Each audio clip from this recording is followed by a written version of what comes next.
Delphine Jubilar est-elle partie de son plein gré?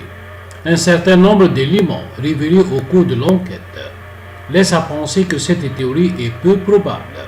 Avant de disparaître dans la nuit du 15 au 16 décembre 2020, la jeune femme avait formulé des projets d'avenir avec son amant John, rencontré sur un site de rencontre quelques mois plus tôt. Elle prévoyait de refonder une famille. La paire communiquait quotidiennement sur ses projets et s'enthousiasmait à l'idée de les voir se réaliser. Selon le nouveau détective, mercredi 27 avril 2022, l'infirmière avait effectué un achat bien particulier à la veille de sa disparition. Celui-ci allait donner le coup d'envoi à sa nouvelle vie, loin de celle qu'elle avait construite aux côtés de Sétik Jubilar pendant toutes ces années de mariage. Une voiture à 3700 €, une union des enfants, une belle maison de ferme avec un poulailler. John et Delphine envisageaient un futur radieux près d'Albi. Le premier venait d'annoncer à sa femme son envie de divorcer, tandis que la seconde avait entamé les procédures avec son mari depuis longtemps. Dès le début de l'année 2021, le couple secret comptait mettre en place les premiers éléments de leur nouvelle vie à deux.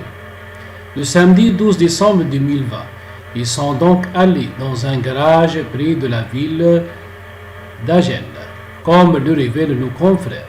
La propriétaire d'une Peugeot 207 bleue en mauvais état souhaitait en acheter une nouvelle.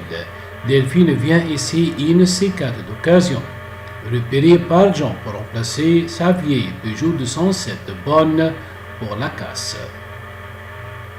La voiture a 10 kilométrage au compteur, mais pour 3700 €. C'est franchement une bonne affaire. La vente est vite conclue. Raconte-t-il, ce sera la dernière fois que John verra sa bien-aimée.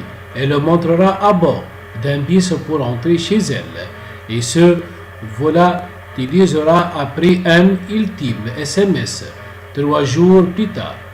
Comment concevoir qu'une jeune femme qui réalise un tel achat puisse décider de tout abandonner en seulement quelques jours? Incompréhensible. Après avoir envisagé un temps la piste de l'amant, puis celle de Camille, sa femme et les enquêteurs ont focalisé leur attention sur le mari de Delphine.